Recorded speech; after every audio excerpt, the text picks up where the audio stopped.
Hello friend, welcome to Bajirao Reddy institute.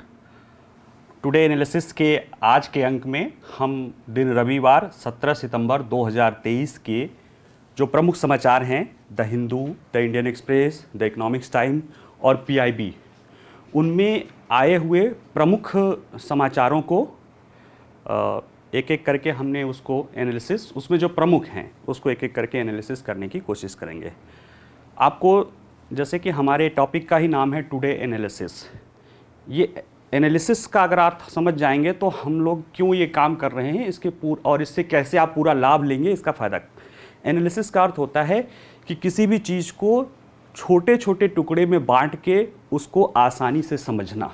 तो हमारा जो उद्देश्य या ये पूरे टुडे एनालिसिस या आज के विश्लेषण प्रोग्राम का रहता है उसका ये है कि समाचार पत्रों में जो कुछ महत्वपूर्ण मुद्दे हों जो यूपीएससी के सिलेबस के लिए आपके ज़रूरी हो, उनको आसानी से आपको समझाने के योग्य बनाने के लिए, यूपीएससी के लेवल का बनाने के लिए उसको कई खंडों में, जैसे क्या है, क्यों है, यानी जिस तरह से आप आंसर लिखते हैं उस तरह से ज़्यादा चीज़ों को उनको कवर करके आपके सामने तथ्यात्मक रूप से, तार्किक रूप से और उसमें इंटीग्रेटेड अप्रोच के साथ समझाना होता है। ठीक है, कुछ चीज़ें कई बार न्यूज़पेपर वाले कुछ काम करते हैं, बहुत सारे अच्छे न्यूज़पेपर जिनका हम उल्लेख कर रहे हैं वो करते ही हैं, लेकिन कई बार वो उतना गहराई से नहीं करते क्योंकि उन्हें तो यूपीएससी का एग्ज़ाम देना नहीं होता है, वो हमें आपके लिए तैयारी करानी है और आपको देना है। ठीक है, तो चलिए हम आज देखते हैं कि क्या क्या समाचार रहे हैं।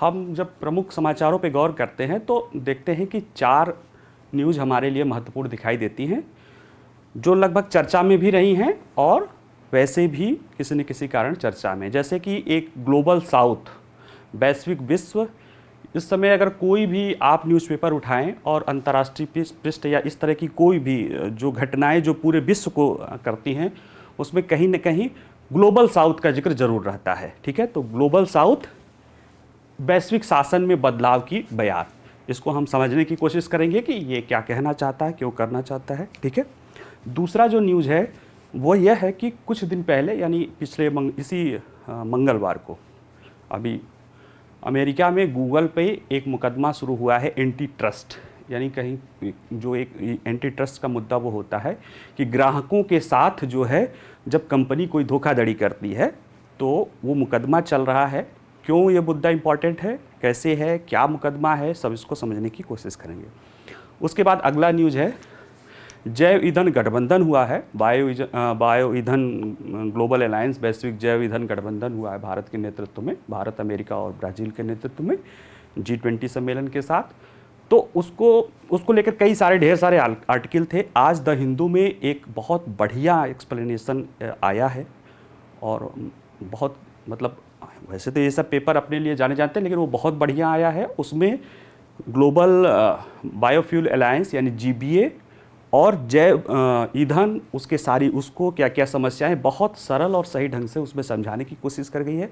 जहां और मुझे ज़रूरत है वो तो मैं अपने आप समझाऊंगा, इसलिए उसको लिया गया है। और जो अंतिम न्यूज़ है वो है टीबी रोगियों के लिए व्यापक जो है पोषण कार्यक्रम की आवश्यकता है। क्यों है, क्या है, ये हम जब उस पर चर्चा करेंगे तो डिटेल में देखेंगे। ठीक है, चलिए न्यूज़ की शुरुआत में जो पहला न्यूज़ है साउथ, ग्लोबल साउथ की बात जो कह रहा है उसको लेके कि कैसे चर्चा में है। तो इसमें जो मामला है उसमें ये है कि अभी जो ये क्यों चर्चा में आया इसको समझने के पीछे कि ये अभी 15 से लेके 15-16 में क्यूबा में सितंबर में वो सम्मेलन हुआ है G77, जो कि एक तरह से विकासशील देशों का सबसे बड़ा संगठन माना जाता है। ठीक है, इसमें ग्लोबल विश्व के बारे में चर्चा की गई है कि ये आगे आने जैसे जो वैश्विक परिस्थितियों में इसका महत्व बढ़ता जा रहा है, तो उसके लिए हमें ये समझना होगा कि ग्लोबल विश्व क्या है, ग्लोबल विश्व में कौन कौन से देश शामिल होते हैं, ग्लोबल विश्व की क्या परिभाषा की जा सकती है, ग्लोबल विश्व का ग्लोबल साउथ का आज क्या महत्व है और भारत उस संदर्भ में क्या अपनी भूमिका निभा सकता है। ठीक है, चलिए संदर्भ के रूप में अगर देखें तो एक तो वहाँ पे सम्मेलन हो चुका है, कल उसका समापन हो चुका है G77 का। उसमें ये बात कही गई है कि वर्तमान विश्व जो है ना वो वैश्विक दक्षिण या ग्लोबल साउथ का ही है, ठीक है। और पूरे दुनिया को इस बात के लिए स्वीकार रहना चाहिए, तैयार रहना चाहिए। खासतौर से ये विकसित देशों के लिए बात कहा जा रहा है जिनको ग्लोबल नॉर्थ कहा जाता है, लेकिन वो बहुत चर्चित शब्दावली नहीं है। चर्चित शब्दावली है ग्लोबल साउथ, वैश्विक दक्षिण। तो क्यों ये बार बार चर्चा में है, इसको ज़रा समझेंगे तो आप देखिए, अभी G20 का सम्मेलन हुआ था, उसमें भारत ने कहा था कि मैं ग्लोबल साउथ विश्व का नेतृत्व कर रहा हूँ। इसके पहले अभी ब्रिक्स सम्मेलन अगस्त में हुआ, जस्ट उसके पहले, उसमें ये बात दक्षिण अफ्रीका ने कही कि जो ब्रिक्स या जो दक्षिण अफ्रीका ब्रिक्स देश के जो सदस्य हैं ये वास्तव में ग्लोबल साउथ के लिए काम करते हैं, ग्लोबल साउथ का नेतृत्व करते हैं। उसके पहले थोड़ा सा सम्मेलन हुआ था G7 देशों का, जो विकसित देशों का है।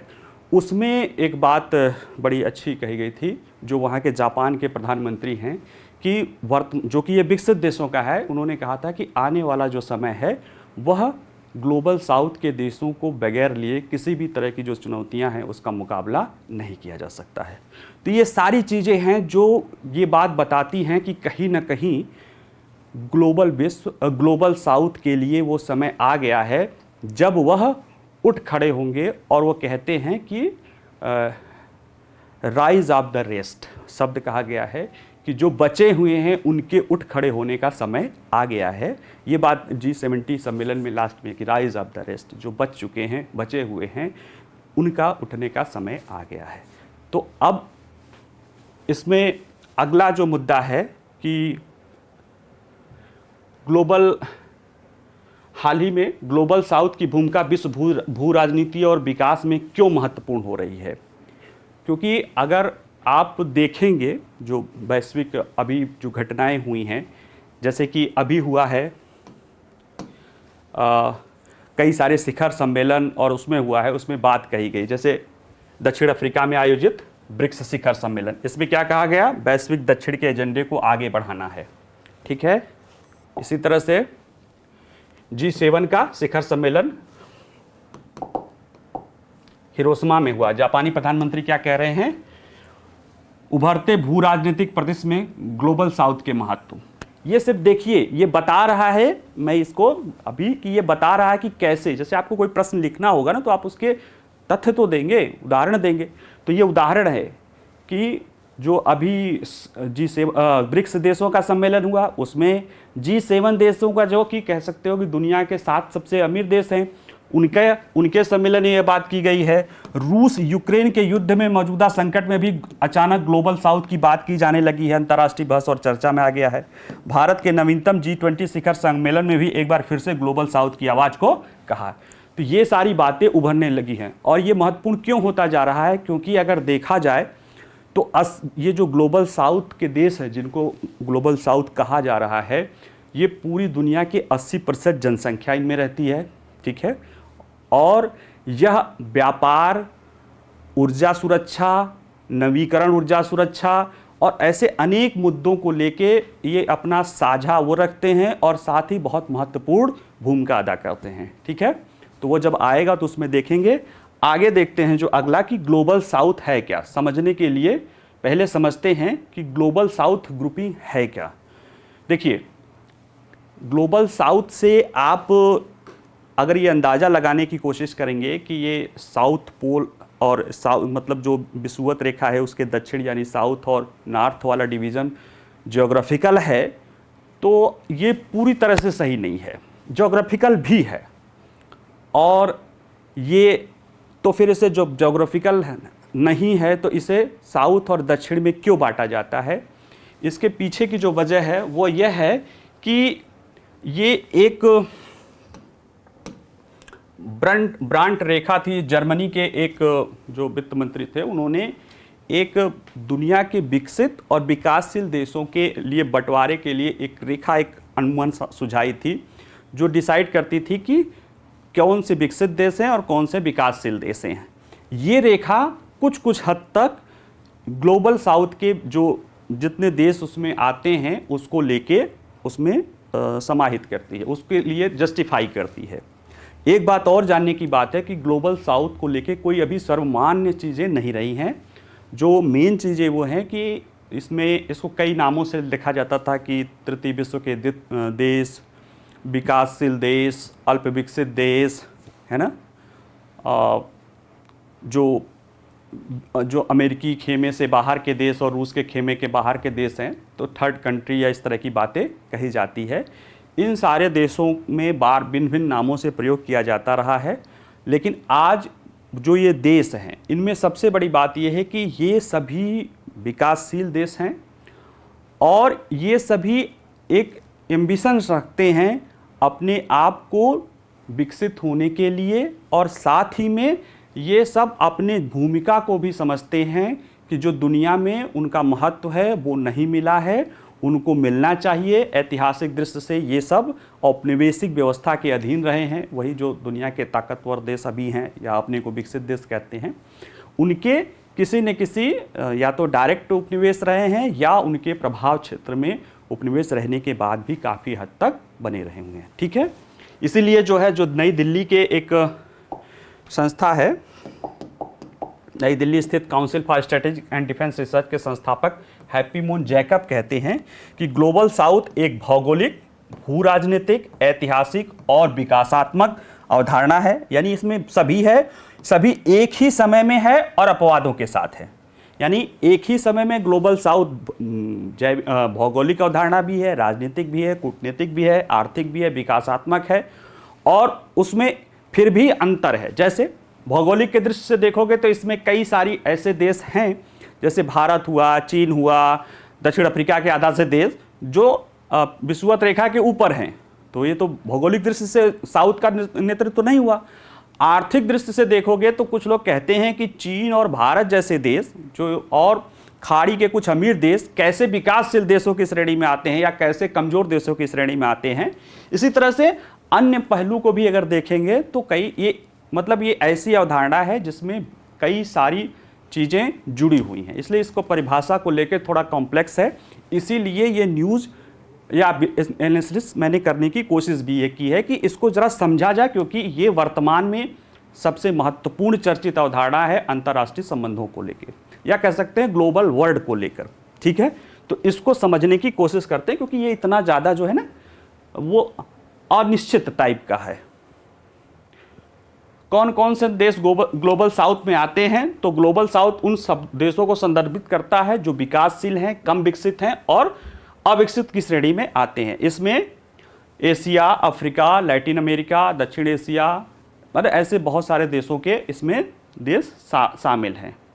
ठीक है, जहाँ तक इस शब्द को कि शब्द कैसे आया, तो ये शब्द पहली बार 1969 में आया था। एक ग्लोबल साउथ शब्द 1969 में आया था। कार्ल ऑगलेस्बी नामक एक जो कार्यकर्ता थे, राजनीतिक कार्यकर्ता, जो कि एक्चुअल में वियतनाम युद्ध का विरोध कर रहे थे, उनके द्वारा दिया गया था। एक पत्रिका में लिखा गया था कि वकालत की कि वियतनाम में युद्ध ग्लोबल साउथ पर उत्तरी प्रभुत्व के इतिहास का परिणाम है। यानी जो वियतनाम युद्ध हो रहा है ये कहीं नहीं ग्लोबल साउथ पे उत्तरी प्रभुत्व का परिणाम है। तो ये बात उस समय आई थी, उसके बाद बहुत चर्चा में नहीं रही, लेकिन धीरे धीरे ये मुद्दा चर्चा में होने लगा। और ये चर्चा में उसी समय एक संगठन बना था, लगभग जैसे 69 में वो कहा था, तो 64 में ही एक संगठन बन गया था विकासशील देशों का, जिन्हें G77 कहते थे। यह एक्चुअल में अंकटाट देशों का समूह, अंकटाट जब सम्मेलन हुआ था जिनेवा में, व्यापार और विकास पर संयुक्त राष्ट्र सम्मेलन, जिसको अंकटाट बोलते हैं, इसका पहला सम्मेलन हो रहा था 1964 में ही।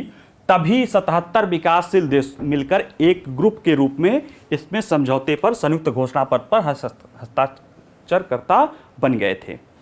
और यह विकासशील देशों का सबसे बड़ा अंतर सरकारी संगठन बन गया है और वर्तमान में इसमें 134 देश शामिल हो गए हैं। यानी वर्तमान में जो G77 64 में अंकटाड में बना था, जो विकासशील देशों का प्रतिनिधित्व करने के लिए कि उनके हितों का प्रतिनिधित्व किया जाए, वह संगठन आज 134 देशों का संगठन बन गया है। हालांकि चीन को लेके थोड़ा विवाद है कि चीन G77 देशों में, विकासशील देशों में कैसे आ जाता है, जबकि वो दुनिया की सबसे बड़ी अर्थव्यवस्था या वो जो प्रदूषण के मामले में नंबर 1 है, यानी जो कार्बन का ग्रीन हाउस उत्सर्जन करने में नंबर 1 है। तो ये सारी चीज़ें लेकर कहती है कि ये कैसे आ जाता है। तो कुछ लोग सुविधा के लिए G77+1 यानी जिसे चीन कह देते हैं, लेकिन अगर देखा जाए तो वैसे भी चीन अपने आप को ग्लोबल साउथ का सदस्य मानता है। ठीक है, प्रश्न है कि ग्लोबल साउथ क्यों महत्वपूर्ण हो रहा है। अब अगला प्रश्न, ग्लोबल साउथ क्या है, कौन कौन से देश तो हैं, लेकिन अब ज़्यादा महत्वपूर्ण है कि ग्लोबल साउथ का महत्व वैश्विक व्यवस्था में क्यों महत्वपूर्ण होता जा रहा है। देखिए, तो ये वर्तमान में दुनिया में आधे विकास में, जो दुनिया का जो ग्रोथ डेवलपमेंट है, उसमें आधा, लगभग आधा इसका योगदान होता है, यानी जीडीपी में इसका लगभग 50% योगदान होता है। दुनिया की 80% से अधिक आबादी यहाँ रहती है और सकल घरेलू उत्पाद में योगदान 60% है, यानी आधे से ज़्यादा 60% योगदान है। और इनके बीच इनके जो प्रवासी श्रमिक हैं, जो निम्न और मध्यम आय वाले देशों को आने वाला धन पिछले साल $466 मिलियन है। यानी इन देशों के जो प्रवासी और श्रमिक गए हैं वो हर साल $466 मिलियन तक रेमिटेंस अपने देशों में भेजते हैं, जो इन देशों के गरीबी और भूखमरी से बचाने के लिए जिम्मेदार है। यानी काफ़ी बड़ी मात्रा रेमिटेंस के रूप में इन देशों के वो भेजते हैं। ये तो आर्थिक व्यापार में देख लीजिए, इन देशों के बीच में अंतर व्यापार भी काफ़ी तेजी से फैल रहा है और दुनिया के 1/4 से अधिक का प्रतिनिधित्व करता है। ठीक है, और ये देश आपस में जो आप कह सकते हैं कि इनके जो पिछड़ेपन का कारण है, ग्लोबल साउथ के अविकसित होने का कारण है, वह भी ग्लोबल नॉर्थ के देशों द्वारा इनका जो औपनिवेशिक शोषण किया गया था उसके कारण है।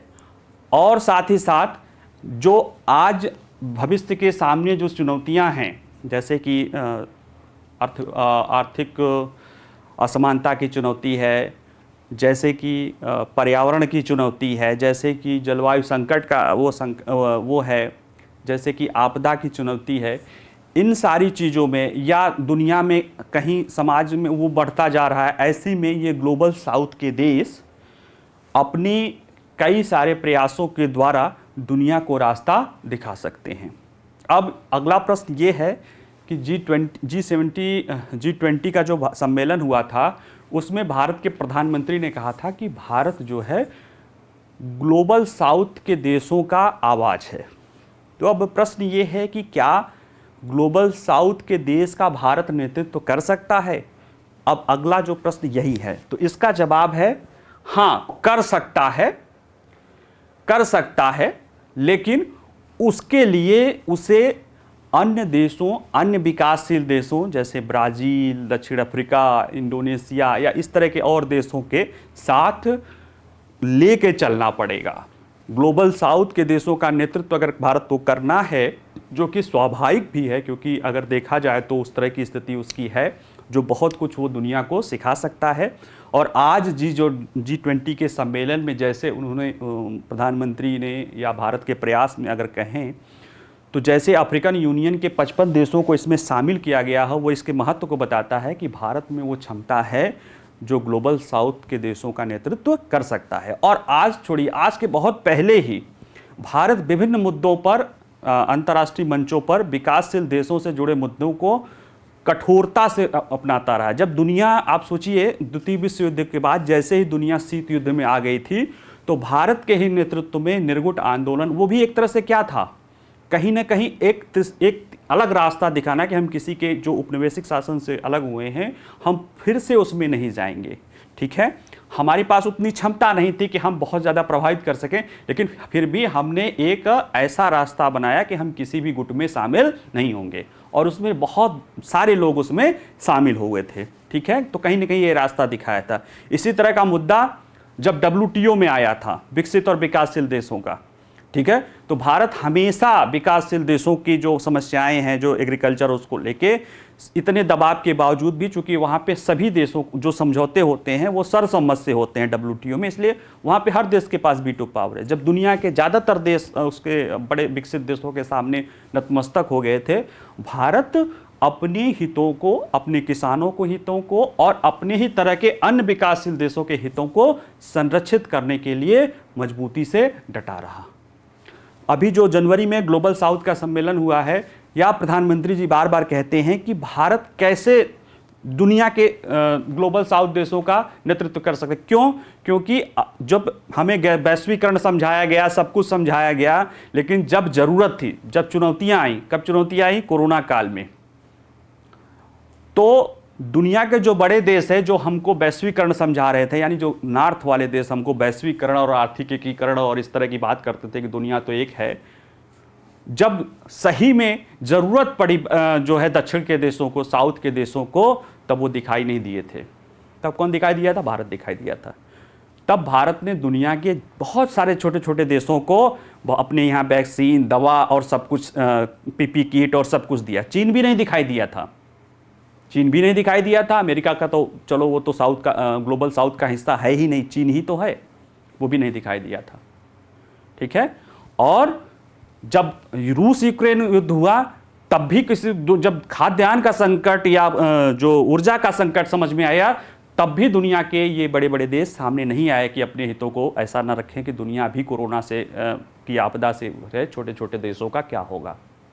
ठीक है। जैसे श्रीलंका में अभी ऋण का संकट आया था, कोई नहीं दिखा था, सबसे पहल किसने की? भारत ने की। तो ये कहीं ना कहीं भारत नेतृत्वकर्ता की भूमिका है उसके पास, लेकिन उसको अपने नेतृत्व को और ज़्यादा लोकतांत्रिक बनाते हुए और सारे देशों को अपने साथ लाना होगा। इसमें जो दक्षिण दक्षिण सहयोग है वो महत्वपूर्ण हो सकता है। ठीक है। तो ये जो बात कहा गया है कि इसमें ग्लोबल साउथ बड़े पैमाने पर एक मजबूत दक्षिण दक्षिण सहयोग की मांग करता है, क्योंकि संयुक्त राष्ट्र संघ ने भी कहा है कि विकासशील देशों में SDG को आगे बढ़ाने में दक्षिण दक्षिण SSC, साउथ साउथ कोऑपरेशन महत्वपूर्ण भूमिका अदा कर सकती है। ठीक है। देखिए, अंततः ये अगर इस पर निबंध लिखनी भी आ जाए तो आप लिख सकते हैं कि ग्लोबल साउथ का भविष्य क्या है। ठीक है। अंततः ग्लोबल साउथ आगे बढ़ता रहेगा। ग्लोबल नॉर्थ के लिए एक बड़ी चुनौती है कि क्योंकि इसका घटता प्रभाव हर जगह महसूस किया जा रहा है। निश्चित रूप से बचे हुए के उदय, राइज ऑफ द रेस्ट का समय आ गया है और वैश्विक उदारवादी व्यवस्था के नेताओं को उभरते और चमकते वैश्विक दक्षिण के साथ मिलकर काम करना होगा। आज दुनिया को, दुनिया के जो विकसित देश हैं, G7 कंट्रीज टाइप के, जो उनके प्रधानमंत्री जापान ने कहा है कि अगर वैश्विक व्यवस्था को सही से करना है तो बगैर वैश्विक दक्षिण या ग्लोबल साउथ के देशों के साथ समन्वित प्रयास के नहीं हो सकता है। इसीलिए G7 अब अपनी प्रासंगिकता खो चुका है। उसकी जगह G20 जो सम्मेलन हुआ था वो कितना महत्वपूर्ण था। और आज जब G20 देशों में अफ्रीका के 55 देश का संघ भी शामिल हो गया, क्योंकि उसमें यूरोपियन यूनियन तो शामिल था एक सदस्य के रूप में, तो जब भारत ने अपने प्रयासों से, जब यूरोपीय यूनियन यानी आर्थिक अवधारणा या कह सकते हैं नॉर्थ का एक संगठन शामिल हो सकता है, तो अपने साउथ का जो दुनिया का सबसे बड़ा इस तरह का संगठन है उसको भी शामिल करा के G20 को और ज़्यादा लोकतांत्रिक और वैश्विक दक्षिण के तरफ इस धारा को मोड़ने का काम किया है। और बताया है कि आगे आने वाली जो भी व्यवस्था होगी उसमें ग्लोबल साउथ अपनी महत्वपूर्ण भूमिका अदा करेगा। ठीक है। गूगल पर संयुक्त राज्य अमेरिका में मुकदमा। देखिए, हमारे ये गूगल और जो जैसे यूट्यूब या आप फ़ोन खोलिए गूगल क्रोम या इस तरह की चीज़ें, इसको लेकर एक बात होती है कि ये इस तरह की व्यवस्था कर रहा है कि दुनिया के सर्च इंजन पे यही हाविल है, गूगल क्रोम। बाकी सारे जो अन्य प्रौद्योगिकी हैं उन पर ये कब्जा करता जा रहा है, या उस तरह से वो एकाधिकार कर लिया है। और इस एकाधिकार के क्रम में भी जो है यह गलत जो परंपराओं को पालन करता है। जैसे कि अमेरिका में जो मामला है उसमें यह है कि वहाँ पे इसने इस पे आरोप है कि ये एप्पल और मोजिला फायरफॉक्स जैसे कंपनियों, जो एक एप्पल तो फ़ोन कंपनी है और मोजिला फायरफॉक्स वेब ब्राउज़र के साथ मिलकर अपने गूगल क्रोम को डिफ़ॉल्ट ब्राउज़र के रूप में उसमें सेट करा लिया है। यानी आप जब पहले खोलोगे तो गूगल ही खुलेगा। तो इसका और कंपनी खासतौर से जो माइक्रोसॉफ्ट का बिंग है इस तरह का विरोध करते हैं कि इसके ज़रिए गूगल को ये फ़ायदा होता है कि इसको 90% जो है जो ट्रैफिक है गूगल को ही मिल जाता है, और बदले में ये आरोप लगाया जाता है कि गूगल एप्पल इस तरह की जो है मोजिला को हर साल लगभग 8 से 12 अरब डॉलर के आसपास जो है रॉयल्टी देता रहता है। और कहीं ना कहीं यह उस जो कहीं ना कहीं यह एक जो प्रतिस्पर्धी माहौल है उसको बिगाड़ने वाला है।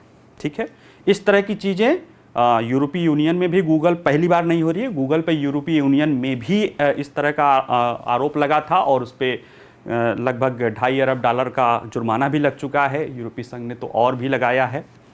और भारत में भी जो CCI है, कंपटीशन कमीशन ऑफ इंडिया, भारतीय प्रतिस्पर्धा आयोग, उसने भी करीब 1385 करोड़ रुपए का जुर्माना लगाया है कि जो यहाँ का गूगल का एंड्रॉयड फ़ोन है उसमें गूगल अपना एक ऐप का एक बॉक्स देता है जो अनिवार्य रहता है। यानी आप उसको लेंगे तो आप उसकी गूगल की सारी सेवाएं रहती हैं जिसमें और सर्विस प्रोवाइडर शामिल नहीं होते हैं।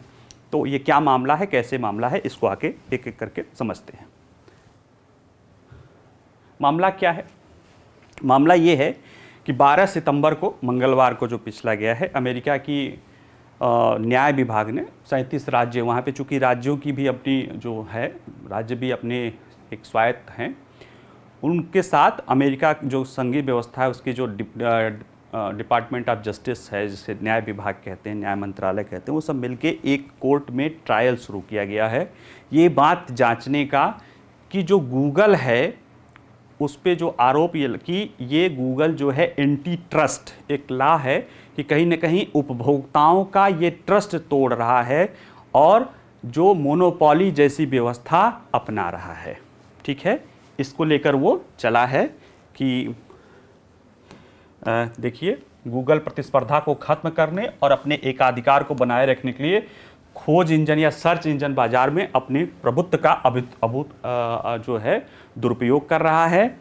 और ये जो सुनवाई हो रही है ये आधुनिक इंटरनेट युग में तकनीकी शक्ति पर सबसे परिणामी मुकदमा कह सकते हैं कि इतनी बड़ी कंपनी के साथ ऊपर जो ये एंटी ट्रस्ट लॉ का मुकदमा चल रहा है, ये कहीं ना कहीं इसका परिणाम न केवल अमेरिका पर बल्कि दुनिया के अनेक देशों में पड़ेगा। क्यों?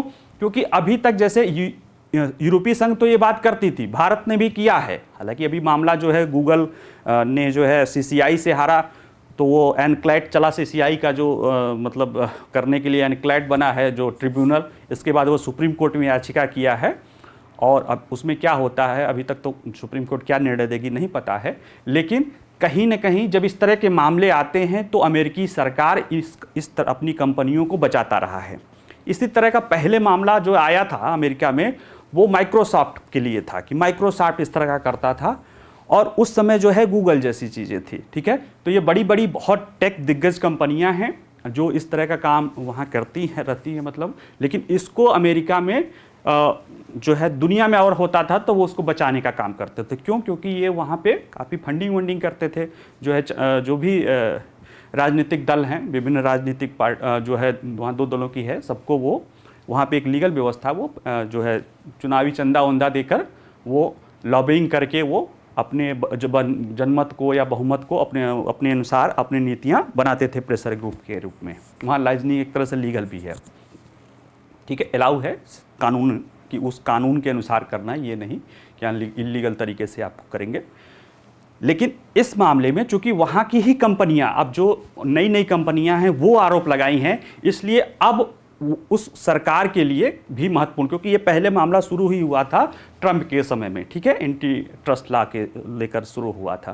तो ऐसे में अब जो वहाँ पे निष्कर्ष आएगा इसका प्रभाव पूरे दुनिया पे पड़ेगा, क्योंकि गूगल का प्रभाव तो अब हर घर में है। ठीक है ना, हम अगर एंड्रॉयड फ़ोन यूज कर रहे हैं उसमें तो क्रोम बता ही रहे हैं कि भारत में उस CCI ने इसीलिए लगा है कि उसमें सारे उसके हम करते हैं, हम यूट्यूब, हम जो है बहुत सारी ऐसी चीज़ें हैं जो गूगल हमारे जीवन में वो बेहतरी भी लाया है।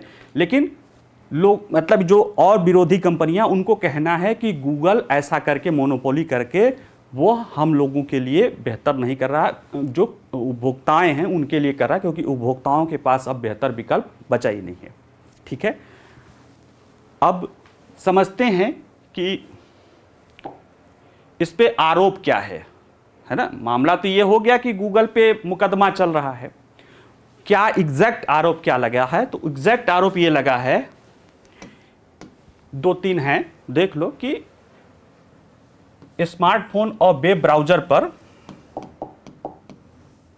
डिफ़ॉल्ट सर्च इंजन के रूप में अपनी जगह सुनिश्चित करने के लिए एप्पल और मोजिला सहित अन्य को गूगल सालाना $10 बिलियन का भुगतान करता है। इसका ये है कि जो बहुत सारे जैसे जो फ़ोन हैं, ख़ासतौर से एप्पल फ़ोन और जो वेब सर्च है मोजिला, इन पर अपना डिफ़ॉल्ट ब्राउज़र के रूप में गूगल क्रोम होने के लिए वह उसको सालाना $10 अरब का भुगतान करता है।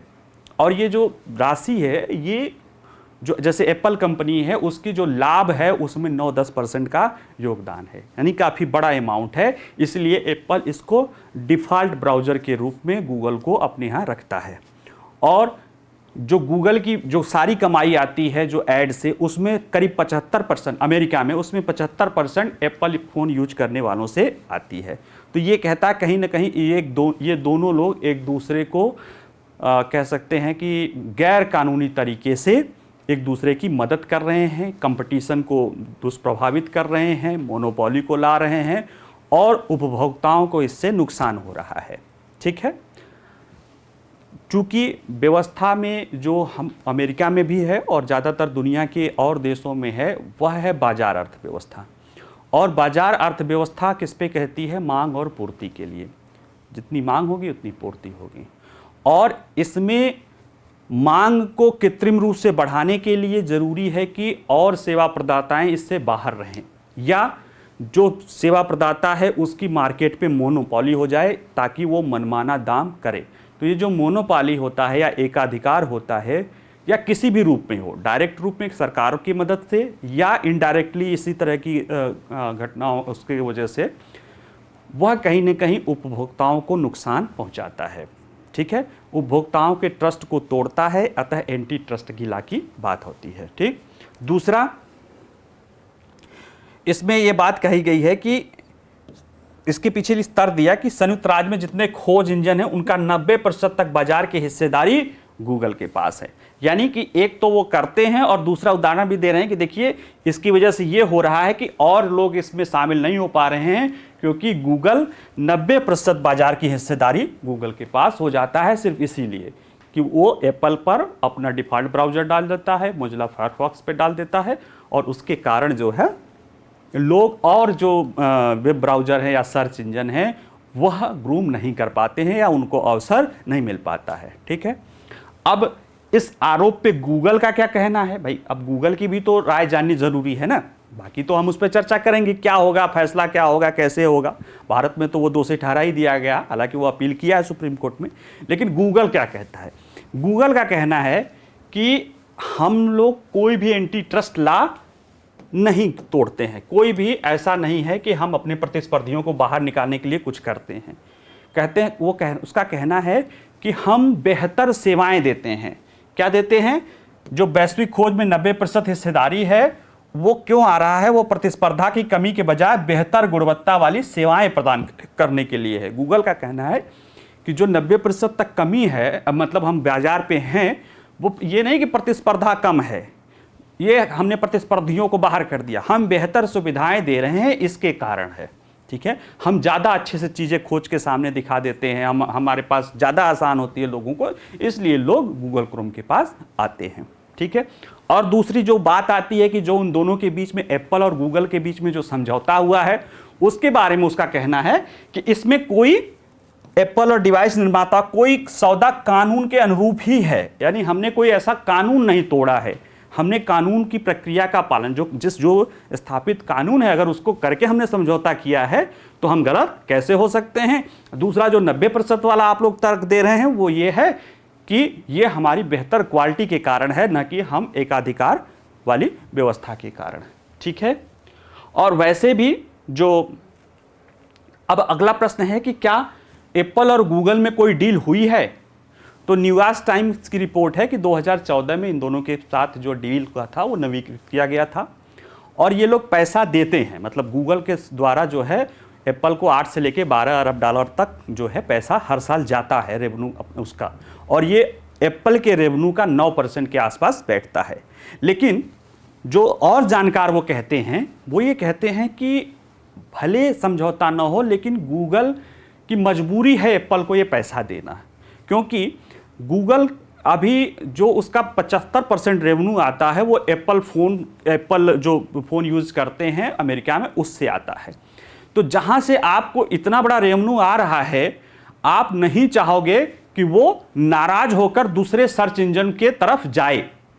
और जब एप्पल जैसी कंपनी हो जो खुद भी बहुत बड़ी टेक दिग्गज है, जो दूसरा सर्च इंजन जब चाहे तब बना सकती है, यानी जब चाहे नहीं लेकिन उसके पास इतनी क्षमता है, संसाधन है, पैसा है कि वो गूगल का विकल्प बन सकती है, तो गूगल उस विकल्प को बनने के लिए व्यवहारिक रूप से ये पैसा दे रहा है, ठीक है। इस तरह की बातें कही जा रही हैं, लेकिन हाँ डील तो है। अब ये देखना है कि वो कानून के सम्मत है या कानून के सम्मत नहीं है, ठीक है। और जो इसमें एक और महत्वपूर्ण बात है, जैसे देखिए एक जो जैसे कोई एंटी ट्रस्ट लॉ लगाया जाता है, उसके पहले जो है वो यह है कि अगर कोई चीज़ें आती हैं सामने कि एंटी ट्रस्ट है, किसी कंपनी ने किसी का विश्वास तोड़ा है, मोनोपोली किया है कि नहीं, वो तब होता है जब वो किसी से कोई शुल्क ले रहा हो और वो करता हो। गूगल तो किसी से कोई शुल्क लेता नहीं है, इसलिए यह मुद्दा भी और महत्वपूर्ण हो जाता है। समझ रहे हैं कि जो एंटी ट्रस्ट के मुद्दों का टेकलेस क्यों हो रहा है, टेक क्लास में ना जो बड़ी बड़ी कंपनियां हैं वो आपस में क्यों एंटी ट्रस्ट मुद्दे को लेकर टकरा रही हैं।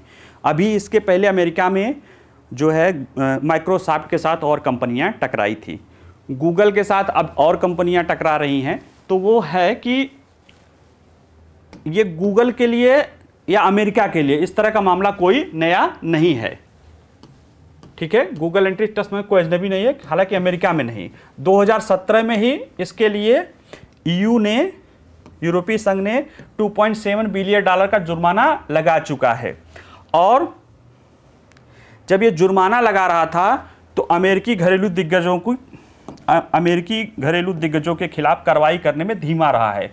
यानी वह कहीं ना कहीं जब दूसरे देश इस तरह के वो लगाते हैं तो अमेरिका अपने यहाँ उस तरह की कार्रवाई करने से बचता रहा है। उसके पीछे वही कारण है कि कहीं ना कहीं जो बड़ी बड़ी कंपनियां होती हैं वो पॉलिटिकल फंडिंग का बहुत बड़ा स्रोत होती हैं, या पॉलिटिकल लॉबिंग का, अपना लाइजनिंग ना कहें, लॉबिंग का बहुत बड़ा वो उनके जरिए वो अपनी वहाँ की नीतियों को बदलती रहती हैं। ऐसे में वो नहीं हो सकता। लेकिन इस समय जो चीज़ें हैं ये उसके लिए वो हुआ था।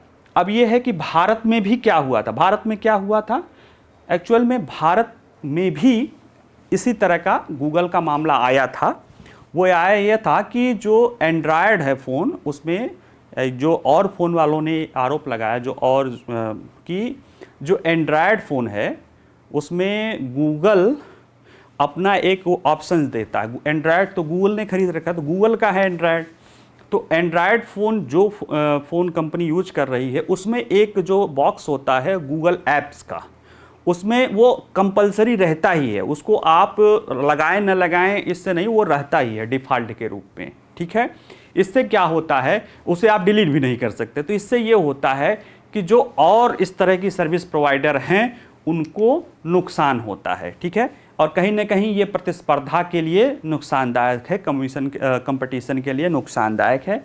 इसको लेके मामला गया था कंपटीशन कमीशन ऑफ इंडिया में, और उसने जो है इस पे 1338 करोड़ का जुर्माना लगाया।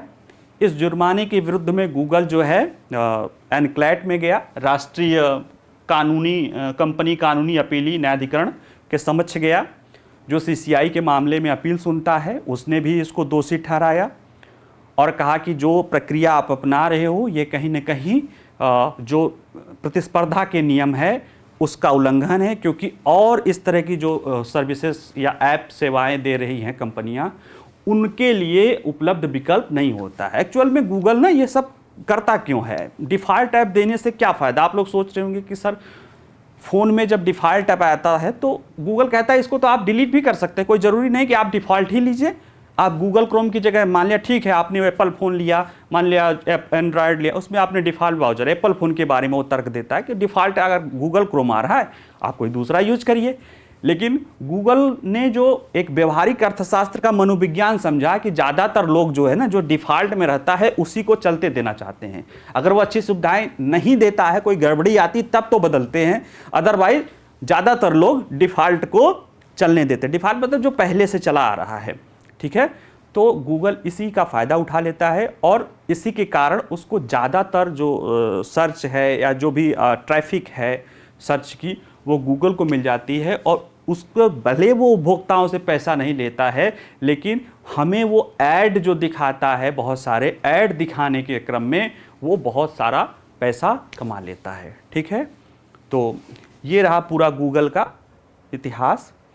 और गूगल के फैसले जो भी आएंगे निश्चित रूप से यह कहीं ना कहीं पूरे दुनिया में, चूँकि गूगल का प्रभाव पूरे दुनिया में है, ये बहुत बड़ी टेक कंपनी है, इसका प्रभाव पूरी दुनिया में है।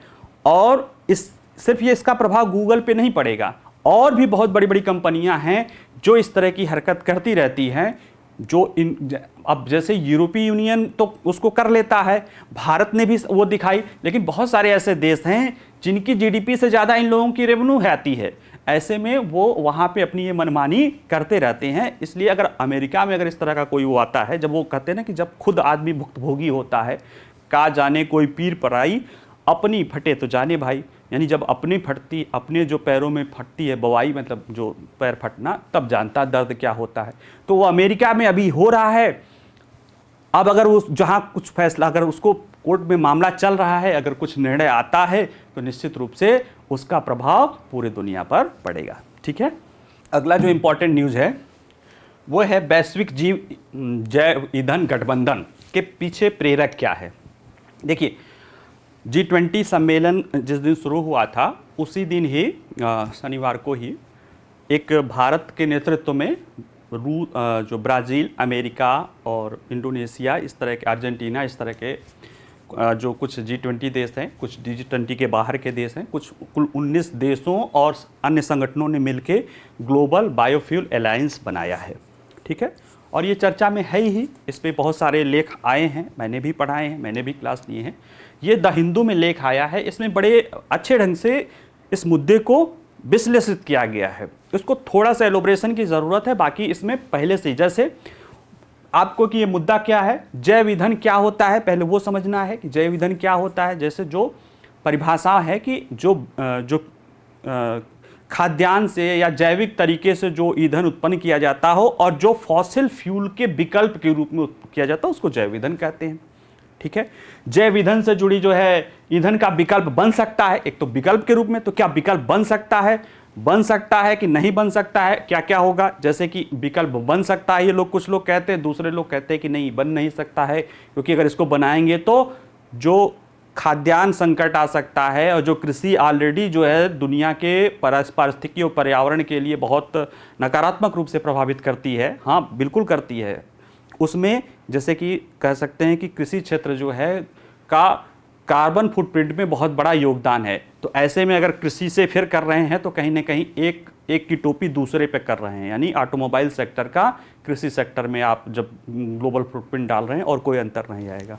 इसी तरह से, लेकिन नए सिरे से इस पर ध्यान क्यों आ रहा है, क्योंकि जो चीज़ें हैं, जैसे जो ऑटोमोबाइल सेक्टर है वो हमारा लगभग 3/4 कार्बन उत्सर्जन के लिए जिम्मेदार है, और जो ऑटोमोबाइल सेक्टर है उसमें कई ऐसी चीज़ें हैं जिसका आप इलेक्ट्रिफिकेशन, जैसे इलेक्ट्रिफिकेशन की बात की जा रही है ना कि ईवी आ रही है, उसका नहीं कर सकते हो, ठीक है। जैसे कि विमानन है, उसका इलेक्ट्रिफिकेशन संभव नहीं है, या बहुत जो ट्रकें हैं बड़ी बड़ी दूर दूर की, उनमें आप कितनी बड़ी बड़ी बैटरी लगाएंगे, या हालांकि भारत में वो प्लानिंग है लेकिन उसको बाद में देखेंगे, या जो शिपिंग ट्रांसपोर्ट है और या और भी इलेक्ट्रिक व्हीकल से जुड़ी जो समस्याएं हैं उसके कारण वो इसको अब मान्यता दी जाने लगी है।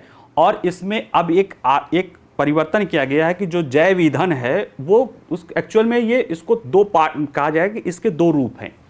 एक जैव ईंधन के जो परंपरागत या फर्स्ट जनरेशन, जिसे इसमें इथेनॉल होता है जो कृषि और खाद्य पदार्थों से जो बनता है।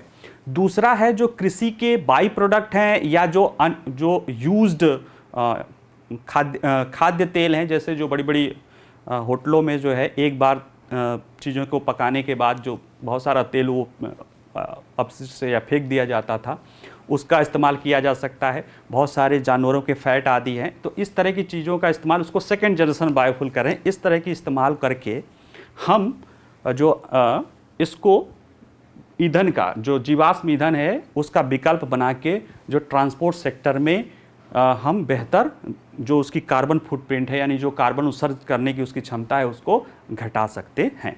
इसीलिए ये ग्लोबल अलायंस हुआ है, ग्लोबल बायोफ्यूल अलायंस हुआ भी है। ठीक है, तो चलिए एक एक करके देखते हैं कि ग्लोबल बायोफ्यूल अलायंस 10 सितंबर को नई दिल्ली में हुआ है। ग्लोबल बायोफ्यूल अलायंस, इसका उद्देश्य क्या है? इसका उद्देश्य पेट्रोलियम और डीजल जैसे जीवाश्म ईंधन के विकल्प के रूप में जैव ईंधन के उत्पादन और उपयोग को बढ़ावा देना है।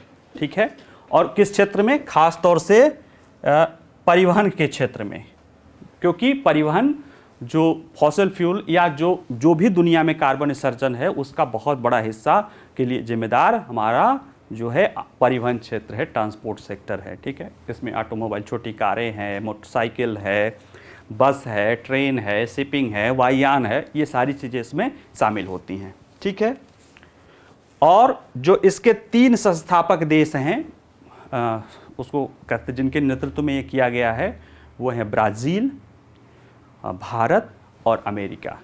और मज़ेदार बात है कि ये तीनों देश मिलके दुनिया में अभी जितना जैव बायोफ्यूल उत्पादन होता है उसका 85% उत्पादन कर लेते हैं और 81% के ये उपभोक्ता ही हैं। ठीक है, इसलिए उम्मीद ये की जाती है कि जब ये 3 देश इसमें शामिल हैं और बाकी और भी दुनिया के देश शामिल हैं, जिससे इसको निकट भविष्य में जो जैव ईंधन के जो द्वितीय पीढ़ी के जैव ईंधन हैं, जो टिकाऊ जैव ईंधन जिसे कहा जाता है, उस क्षेत्र में प्रगति होने की संभावना है। ठीक है, तो जैव ईंधन क्या है? अंतर्राष्ट्रीय ऊर्जा एजेंसी ने यह परिभाषा दी कि जैव ईंधन बायोमास या से प्राप्त बायोमास, यानी एग्रीकल्चर, कृषि क्षेत्रों से, कृषि या वनीकरण, जो बायोमास यानी जो प्रकृति में जो इस तरह के कृषि और इस तरह के पेड़ पौधे है ना, इस तरह की चीज़ों से जो तरल ईंधन के रूप में प्राप्त होता है, साथ ही में जो इसमें उपयोग इसका पेट्रोल, डीजल और विमानन ईंधन जैसे जीवाश्म ईंधन आधारित तरल परिवहन ईंधन के विकल्प के रूप में किया जा सकता है। तो जैव ईंधन की परिभाषा कि बायोमास के जरिए तैयार होता है और जो जीवाश्म ईंधन यानी पेट्रोलियम, डीजल या जो वायुयान का ईंधन होता है उसमें उसके विकल्प के रूप में इसका इस्तेमाल किया जा सकता है। ठीक है, ये उस ईंधन, जीवाश्म ईंधन का विकल्प होता है। अब प्रश्न है कि क्या जैव ईंधन विकल्प, इसकी परिभाषा ये दी जाती है कि जैव ईंधन जीवाश्म ईंधन का विकल्प होता है और बायोमास से तैयार होता है। ठीक, अब ये प्रश्न इसमें अगला है कि क्या वास्तव में विकल्प बन सकता है या नहीं बन सकता। विकल्प बनने का मतलब ये तो है कि आप इस्तेमाल कर सकते हैं, लेकिन विकल्प बनने से यहाँ आशय है कि क्या सस्टेनेबल विकल्प बन सकता है या नहीं। जैसे आप नागनाथ को कहते हैं, कहावत है कि नागनाथ गए तो सांप नाता गए, यानी आपने जो जीवाश्म ईंधन को तो हटाने के लिए विकल्प के रूप में बायोफ्यूल ले आया, बायोमास से तैयार करके, लेकिन कहीं ऐसा न हो कि ये उससे ज़्यादा खतरा आपको मिल जाए, है ना, कि जो चीज़ें आपको फ़ायदे के लिए लाए थे, फ़ायदे तो छोड़ो, उससे ज़्यादा नुकसान होना शुरू हो जाए। तो कहीं ना कहीं आपको ये सोचना पड़ेगा कि वास्तव में तो विकल्प तो आप ये कि किसी को ला के ला दो कि भाई जो उससे चल रहा है वो चल, लेकिन क्या उसका वास्तव में जिस लिए क्यों ले आ जा रहा है? क्योंकि कार्बन का उत्सर्जन बहुत हो रहा है, इससे हमें कार्बन के उत्सर्जन को कम करना है। तो हमें ऐसा विकल्प अपनाना है कि जो उसके कार्बन उत्सर्जन को कम कर सके, और जो चूंकि जीवाश्म ईंधन जमीन के नीचे से आता है उसका एक लिमिटेड रिसोर्स है, आज नहीं तो कल समाप्त हो जाएगा, और बायोमास तो धरती पर है ही है। हम एक लिमिटेड के जगह एक सतत विकल्प के रूप में उसका इस्तेमाल कर सकें, जो हमेशा हो सके, जो सस्ता हो सके और जो पर्यावरण के अनुकूल हो सके। इन्हीं सब कारणों के आधार पे हम फॉसिल फ्यूल की जगह बायो ईंधन का प्रयोग करते हैं, वरना कोई क्या ज़रूरत पड़ी है उनका करने का। ठीक है, तो अब देखना है कि हो सकता है या नहीं हो सकता है। अभी तक जो होता रहा है वो ऊर्जा विशेषज्ञ कहते हैं कि आपको जैव ईंधन में दो को भी आप एक तरह से न लीजिए। जैव ईंधन में दो होते हैं, दो तरह के जैव ईंधन होते हैं। एक देखिए, जैव ईंधन और टिकाऊ जैव ईंधन के बीच में अंतर है। जैव ईंधन क्या होता है? वह गन्ना, मक्का, सोयाबीन जैसी फसलों से प्राप्त होता है, यानी जो गन्ना से बन रहा है इथेनॉल, जो सोयाबीन या मक्का से बन रहा है, और वर्तमान समय में यह इसी से, पहले से लेकर वर्तमान समय में जो भी ज़्यादातर इसी से चीज़ें बन रही है इथेनॉल के रूप में। दूसरा होता है टिकाऊ जैव ईंधन। ये किससे बनता है? कृषि अपशिष्ट, खाना पकाने के तेल और वसा जैसे संसाधित पशु अवशेष। ठीक है, अभी कुछ दिन पहले आपने 3-4 साल पहले एक दिल्ली से एक पैसेंजर ट्रेन चलती है जो 5 स्टार या जो 3 स्टार होटलों में जो तेल बचता है, कुकिंग ऑयल, जब एक बार यूज होता है उसके बाद वो हानिकारक हो जाता है तो उसको डिस्पोज ऑफ कर दिया जाता था, उसको डीजल में मिला के रेलवे चला रही है। तो वो ये क्या है? ये इस तरह की बात है कि वो अपशिष्ट है, वो बर्बाद हो जाता, वो वैसे भी बर्बाद हो जाता है ना। तो उसको अगर हम इस्तेमाल कर लेंगे तो कहीं एक्स्ट्रा हमने अपना विकल्प तो कर लिया, लेकिन हमने कोई एक्स्ट्रा कोई दबाव पर्यावरण पे या किसी और चीज़ पे नहीं की।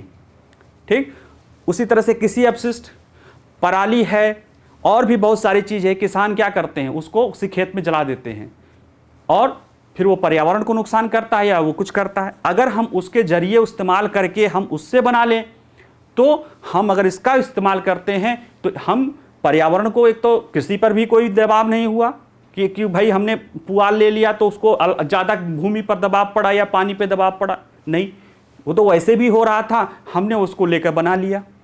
या इसी तरह से जो पशुओं के फैट्स मिलते हैं, जैसे जहाँ बहुत सारा मीट इंडस्ट्री है उसमें फैट होते हैं, उन फैट्स का इस्तेमाल करके आप कर सकते हो, वो भी एक तरह से है, क्योंकि आज तक ज़्यादातर लोग जो है अब बहुत फैट के तरफ नहीं, खान पान में नहीं जाना चाह रहे हैं, है ना। वैसे भी नहीं जाना चाहिए, स्वास्थ्य के लिए भी बहुत उपयोगी नहीं है, तो उसका इस्तेमाल हम कर सकते हैं। तो इस तरह की चीज़ों का अगर हम इस्तेमाल करके जो इसे हम सेकेंड जनरेशन बायोफ्यूल कहते हैं, द्वितीय पीढ़ी का जैव ईंधन, इसका इस्तेमाल करते हैं, तब जाके वो कहते हैं कि हाँ ये हो सकता है विकल्प। ठीक है, यानी जो पहला है वो जैव ईंधन है, दूसरा क्या है? सस्टेनेबल जैव ईंधन है, जो द्वितीय पीढ़ी का जैव ईंधन है, वो विकल्प बन सकता है। ठीक है, क्यों? क्योंकि अब ये अंतर और तेजी से फैलता जा रहा है। हालांकि जब अमेरिका ने शुरू किया था जैव ईंधन बनाने के लिए, तभी लोगों ने आरोप लगाना शुरू कर दिया, क्योंकि उसके पास अबेंडेंट मात्रा में मक्का है, तो उसको लगता है कि इसका इस्तेमाल करके वो अपने मक्का किसानों को बचाना चाहता था कि भाई वो वहाँ पे, तो उनका इस्तेमाल अगर जैव ईंधन के रूप में कर देगा तो अपनी जो पेट्रोल फॉसिल फ्यूल है उसके खर्चे को बचा लेगा। भारत भी पर जो है, जैसे हमारे सड़क परिवहन मंत्री जो है बार बार कहते हैं कि गन्ना से जो है इथेनॉल बनेगा, उसका इस्तेमाल किया जाएगा और इससे गन्ना किसानों को भी लाभ मिलेगा और वो सब कुछ, क्योंकि हमारे पास एक्सेस है उत्पादन गन्ने का और शुगर का, इससे गन्ना किसान, शुगर का भी दाम, चीनी का भी दाम रहेगा, तो गन्ना मिल भी लाभप्रद में रहेंगी, किसान भी लाभ में रहेंगे और सरकार को भी लाभ मिलेगा। क्यों? क्योंकि उससे जो हम अपना बहुमूल्य विदेशी मुद्रा है उसे बचा सकते हैं। ठीक है, लेकिन आपको पता होना चाहिए कि बहुत सारे ऐसे देश हैं जो मक्का को भोजन के रूप में लेते हैं, पशुओं का अनाज के रूप में होता है। अभी जैसे कई सारे ईंट भट्ठों पे वो पहले कोयला यूज किया जाता था, कोयला के साथ भूसा या इसी जो अपशिष्ट, कृषि अपशिष्ट का इस्तेमाल करके करने जाने लगा है। उसका परिणाम क्या हुआ? उसका परिणाम हुआ कि जो पशुओं के लिए चारा हुए ना, उसके लिए दिक्कत होने लगी। क्यों? क्योंकि वो महंगे दाम पर खरीद ले जाते हैं। भाई पशु खाएगा, दूध देगा, उसकी कीमत, और वो ऐसे ही उतना दे देते हैं। तो जिसको अगर इस तरह की चीज़ें हो जाएंगी तो सिर्फ मनुष्य नहीं, पशुओं के लिए भी दिक्कत आने लगेगा। मक्का बहुत सारे मनुष्य लोगों का जो खासतौर से अफ्रीकी कंट्रीज़ हैं उन वहाँ पे भूखमरी, उनको लिए खाद्यान्न का संकट, अगर इस तरह से चलेंगे तो खाद्यान्न का संकट हो जाएगा। भारत में ही गन्ना, ठीक है किसानों को फ़ायदा हो सकता है, लेकिन गन्ना में इतना पानी यूज हो रहा है और ये पानी जो भविष्य में ये है कि 2040 से 80 के बीच में ये 3 गुना ज़्यादा भूजल चला जाएगा। फिर क्या होगा? ऑलरेडी जो कृषि क्षेत्र है वो स्ट्रेस पे है, अपने उत्पादन मैक्सिमम पहुंच गई है, भारत भी और दुनिया में मैक्सिमम पहुंच गई है, और जलवायु परिवर्तन के कारण उसमें घटाव की ही संभावना है। आबादी तो बढ़ती ही रहेगी कुछ न कुछ, और कृषि की उत्पादकता जाके स्थिर हो गई है, अब उसमें कहीं ना कहीं कमी ही आने की संभावना है। ठीक है, और ये ऑलरेडी बहुत ज़्यादा जो है वातावरण को, इसमें जो है वातावरण और पारिस्थितिकी को नुकसान पहुंचाता है। तो ऐसे में आप कृषि के जो खाद्यान्न उत्पाद हैं, भाई कृषि की तो ज़रूरत है, क्योंकि अपने और पशुओं को, जो हमारे लाइव स्टॉक है यार, वो उनको तो जीवित रखना ही है। तो आप जो चीज़ इतने इसेंशियल चीज़ों के लिए अगर आप चलो पानी यूज कर रहे हो, पारिस्थितिकी कर रहे हो, क्षम्य है, लेकिन आप एक उसकी चीज़ों के लिए जिसके और विकल्प हैं उसमें आप इस्तेमाल करोगे इस तरह के खाद्यान्न की चीज़ों को, तो ये तो कहीं कोई अच्छा विकल्प नहीं हुआ। तब इसलिए मांग आ रही है कि हमें सेकेंड जनरेशन की तरफ फोकस करना पड़ेगा।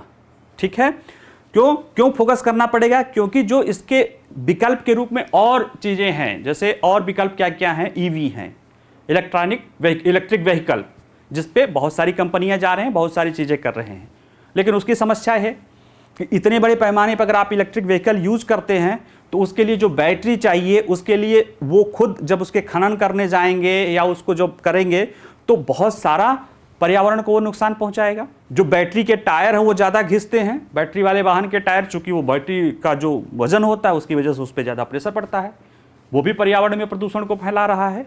और साथ ही में जो इतनी बड़ी ऊर्जा का डिमांड आएगा, उसका शायद जो उस तरह से नवीकरण ऊर्जा या इस तरह से जो करना है वो अभी इतना आसानी से सक्षम नहीं होगा। और साथ ही में जो परंपरागत इंजन वाली जो उद्योग है उस पर भी बहुत बड़ा जो संकट, आर्थिक संकट आने वाला है, आ जाएगा अगर तुरंत ही आप इसको लागू कर देंगे तो। ऐसे में विद्वान लोग विकल्प दिए कि जो सेकेंड जनरेशन है उसको आप इस्तेमाल कर सकते हैं। और जीबीए जो है, ग्लोबल बायोफ्यूल अलायंस जो है, देखिए ग्लोबल बायोफ्यूल्स अलायंस जो है इसी 2G एथनॉल विकसित करने पर बल देगा। ठीक है, वो गन्ना और इसी 2G की कैसे जो बाई प्रोडक्ट हैं, कैसे जो यूज्ड या जो मतलब कुल मिला के जो कचरा है, इस तरह की चीज़ है, इस तरह की चीज़ों से कैसे हम उसका उपयोग कर सके अपने ईंधन जरूरतों के लिए, ताकि हमारे कृषि पर भी अतिरिक्त दबाव न आए। ठीक है, जैव ईंधन पर फिर से ध्यान क्यों दिया जा रहा है, बता ही दिए, क्योंकि 27% अगर देखा जाए भारत में तो 87% आयात होता है तेल, तो हम अपना एनर्जी बचाने के चक्कर में उधर करेंगे। हमारे यहाँ उत्पादन भी गन्ने का बहुत ज़्यादा होता है। ठीक है, तो इसलिए इसी तरह से अमेरिका का भी हाल है, इसी तरह से अन्य देशों का भी हाल है। ठीक है, और जो ईवी की समस्या बताई दिए हैं अभी, तो ये सारी चीज़ें मिलके इन पर बल दिया जा रहा है, ज़रूरत पड़ रही है। ठीक है, मैंने जो क्यों सिरे से क्यों ध्यान दिया जा रहा है, ये है, इसमें ये पहलू है कि इसको आगे और क्या करना है। तो ये है कि इसको लेके जो है अलग, इसकी जो नीति होनी चाहिए वो अलग अलग होनी चाहिए। जैसे कुछ विशेषज्ञ कहेंगे कि ईबी को अपनाने पर तेजी लाना होगा, हरित हाइड्रोजन जैसे विकल्पों को विकसित करना होगा, तभी हम जो ये वास्तव में जीवाश्म ईंधनों का वो कर सकते हैं। लेकिन कुछ लोग कहेंगे कि 2G इथेनॉल परिवहन क्षेत्र में आसन व्यवधान या चुनौतियों को कम करेगा, आंतरिक दहन इंजनों के जीवन को बढ़ाते हुए ग्रीन हाउस गैस उत्सर्जन को कम करने के लिए अनुमति देकर और वाहन निर्माताओं को मजबूत विकल्प विकसित करने के लिए समय देकर, किसानों को लाभ देकर ये उसको बेहतर करेगा। ठीक है, और इसका इस्तेमाल, इसके लिए जो विकल्प तलाश रहे हैं वो है कि जैसे जो परिवहन क्षेत्र है, जो बहुत बड़ा, जो जीवाश्म ईंधन का करीब 3/4 से ज़्यादा जो है इस्तेमाल कार्बन उत्सर्जन के लिए इस्तेमाल करता है, यानी योगदान करता है, उसमें भी जो कार है, जो स्वचालित व्हीकल है, उनको आप इलेक्ट्रिक में कर दीजिए। जो वायुयान हैं, जो शिपिंग है, या जो बड़े ट्रक आदि हैं, उनके लिए आप जो सेकेंड जनरेशन बायोफ्यूल है उसको मिक्सिंग के साथ यानी मिला के आप इसका प्रयोग करेंगे तो आपको जो है समय भी मिल जाएगा। इलेक्ट्रिक तब तक आने के लिए धीरे धीरे, जब एक साथ ही नहीं धीरे धीरे होगा तो वो पर्यावरण के अनुकूल ही वो सारी चीज़ें होंगी। और अगर एक साथ ही अगर आप करने की कोशिश पूरा करेंगे तो वो ध्वस्त हो जाएगा। तो कुल मिला के जो जैव ईंधन या पर जो बल है वो ये है कि ये हमारा विकल्प होगा, ये हमारा विकल्प चलता रहेगा कि जहाँ ईबी का या हाइड्रोजन ईंधन का इस्तेमाल नहीं किया जा सकता है वहाँ करना है। और जब तक कि ईबी पूरे ऑटोमोबाइल सेक्टर में पूरी तरह से नहीं अपना ली जाती है तब तक, और थोड़ा समय देकर, क्योंकि फिर वो उसका दुष्प्रभाव न आए, तब तक धीरे धीरे जो फ्लेक्स ईंधन के जरिए और जो हाइब्रिड वाहन के जरिए जो है हम इसको अपनाएंगे तो इसका फ़ायदा बेहतर मिलेगा। यानी न केवल ईबी, न केवल बायोफ्यूल, बल्कि उसका मिक्स करना होगा बड़े, और उसमें जहाँ पे बिल्कुल संभव नहीं है इलेक्ट्रिक वाहन नहीं हो सकता इलेक्ट्रिक वाहनों का प्रयोग, उनके लिए तो आप इनका पूरी तरह से करें। और जहाँ पे इलेक्ट्रिक वाहन हो रहा है उस दौरान भी हम इनको एक चरणबद्ध तरीके से कि पहले इन जो कंबसन इंजन है, इंटरनल कंबसन इंजन, आंतरिक दहन इंजन, उसी में मिला के फ्लेक्स फ्यूल, मतलब उसमें आप पेट्रोलियम के साथ मिला के धीरे धीरे मात्रा कम करें, ताकि जो कार निर्माता हैं उन्हें भी, या जो कार इंडस्ट्री से जो आंतरिक दहन की कार इंडस्ट्री से जुड़े लोग हैं उनको भी बदलने का मौका मिल जाए। क्योंकि कोई चीज़ एक बार में करते हैं तो उसके दुष्परिणाम भी दिखाई देते हैं। ठीक है, अगला है टीबी रोगियों के लिए व्यापक पोषण संबंधी सहायता। अभी आपने कुछ दिन पहले देखा होगा कि लैंसेट की रिपोर्ट आई थी कि जो है टीबी की जो में मृत्यु दर बढ़ रही है। उसमें ये बात कही गई थी कि पोषण की समस्या टीबी के रोगियों के लिए, टीबी के फैलने के लिए और उसके मृत्यु दर के लिए, टीबी के फैलने में जो है 50%, अगर आप सही पोषण करेंगे तो फैलने की दर 50% कम हो सकती है और मृत्यु दर 60% तक कम हो सकती है। ये भारत में भी अध्ययन हुए हैं और देशों के अध्ययन हुए हैं। ठीक है, तो ये जो आर्टिकल है वो ये बताता है कि जैसे पोषण तो हमारे उसमें है, लेकिन पोषण के लिए सरकार ने योजना लेट बनाई, लेकिन जो योजना भी बनाई है वह पूरी व्यापकता को नहीं ली हुई है। जैसे कि उसमें सिर्फ जो है रोगी को दिया जा रहा है, पेशेंट को दिया जा रहा है, लेकिन पेशेंट जहाँ पे जिस घर में रहता है, अगर पेशेंट कुपोषित है तो ऐसा तो नहीं कि पेशेंट ही, उसके घर में भी लोग कुपोषित होंगे और कुपोषित लोगों में टीबी जल्दी से फैलता है। तो वो पहलू छूट गई है। जबकि जब 2017 की जो इसके लिए कार्य योजना बनी थी टीबी उन्मूलन के लिए, उसमें ये बात कही गई थी कि परिवार को भी इसमें शामिल किया जाए। और जिन एक राज्य झारखंड में परिवार को भी शामिल करने की योजना थी तो वहाँ पे बड़ा बेहतर दिखा कि अच्छा परिणाम दिखा टीबी के उन्मूलन में, टीबी के रोकथाम में। ठीक है, और जो पोषण कार्यक्रम चल भी रहे हैं उसमें भी कुछ कमियां हैं। तो ये बात बताती है कि कैसे हम जो हमारा पोषण का कार्यक्रम है टीबी के लिए, जिससे निक्षय पोषण करते हैं, क्षय रोग, टीबी को क्षय रोग हिंदी में बोला जाता है, निक्षय पोषण कार्यक्रम जो 2018 में चला है, उसको कैसे व्यापक बनाया जाए ताकि टीबी की समस्या को बेहतर ढंग से हल किया जा सके। ठीक है, आइए देखते हैं मामला क्या है। मामला तो जैसे बताया कि अभी रिपोर्ट ही आई थी, लैंसेट की रिपोर्ट ही आई है टीबी के मामले को लेके, है ना। उसमें ये बात स्वीकार की गई है। इसके पहले 2023 में 2022 के आंकड़े पर वर्ष कुछ महीने पहले भारत में जो अध्ययन हुआ था उसमें भी ये रिपोर्ट आई थी कि कुपोषण की समस्या के कारण टीबी का संक्रमण बढ़ता है और मृत्यु दर बढ़ जाती है। इसी तरह से 2019 में स्वास्थ्य मंत्रालय में सचिव थे, उन्होंने कहा था कि जनसंख्या में जो भारत में व्यापक स्तर पे कुपोषण और इस तरह की चीज़ें जनसंख्या, पूरे जनसंख्या के स्तर यानी पूरे देश के स्तर पे जो व्याप्त है, उसके कारण जो है टीबी के घटनाओं में 55% का योगदान, यानी जो पूरे आम लोगों में जो कुपोषण या अल्पपोषण की समस्या है उसके कारण जो टीबी के मामले हैं उसमें 55% हिस्सेदार इसी कुपोषण और अल्पपोषण का है। ठीक है, तो टीबी रोगियों के लिए व्यापक पोषण संबंधी सहायता की आवश्यकता क्यों है? इसमें देखिए कुछ तथ्य हैं, क्योंकि ये जो बातें कही गई है कि हमें व्यापक पोषण की ज़रूरत क्यों है, तो पहले तो पोषण की ज़रूरत क्यों है और फिर व्यापक पोषण की क्यों ज़रूरत है। पोषण की जरूरत देखिए, 2022 का अध्ययन था, कहा गया था कि भारत में 45% लोग अल्पोषित हैं, जिसे हर साल लगभग 12 लाख टीबी के मामले सामने आ जाते हैं। अप्रैल 2018 में आके सरकार ने राष्ट्रीय टीबी पोषण सहायता कार्यक्रम को राष्ट्रीय टीबी कार्यक्रम का हिस्सा बनाया और निश्चय पोषण योजना दिया, जो टीबी रोगियों को पोषण संबंधी सहायता के लिए प्रत्यक्ष लाभ हस्तांतरण है।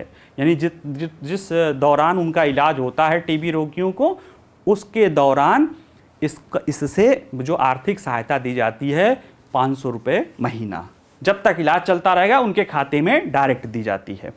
ठीक है। भारत सरकार ने सितंबर 2022 में जो इस तरह के और जो थोड़ा सा गंभीर टाइप के रोगी हैं, उनके लिए निश्चय मित्र नामक एक और पोषण योजना शुरू की थी। ठीक है। और ये सभी पहल जो है, इनका उद्देश्य क्या है, जैसे जो अब जिसको टीबी हो गया है, आप समझिए, जिसको ये निश्चय योजना या निश्चय मित्र योजना किसके लिए है? जो रोगी हैं, जो पेशेंट हैं। तो जो पेशेंट हो गए हैं, यानी पहले ही संक्रमित हो गए हैं, तो उनकी मृत्यु से बचाने के लिए, वो ठीक हो जाएं, उनकी जान न जाए, उसके बचाने के लिए योजना चल रही है। यानी जो भी भारत सरकार की टीबी के लिए पोषण वाली योजना है, वो सब मृत्यु दर को कम करने के लिए, मृत्यु से बचाने के लिए है। लेकिन संक्रमण न फैले, इसके लिए कोई योजना अभी तक भारत सरकार की नहीं है। ठीक है। अभी तक जो है पेशेंट को ही दिया जाता है सहायता, रोगियों को नहीं। अभी जो देखेंगे कि कई सारे जो पेशेंट को सहायता दी जाती है, उसमें भी कई सारी कमियां हैं, लेकिन उसको छोड़िए, अभी तक जो सहायता दी जाती है वो सिर्फ पेशेंट को दी जाती है, रोगियों को नहीं, पेशेंट के साथी परिवार वालों को नहीं। जबकि जब पेशेंट कुपोषित है तो उसके परिवार वाले भी कुपोषित होंगे।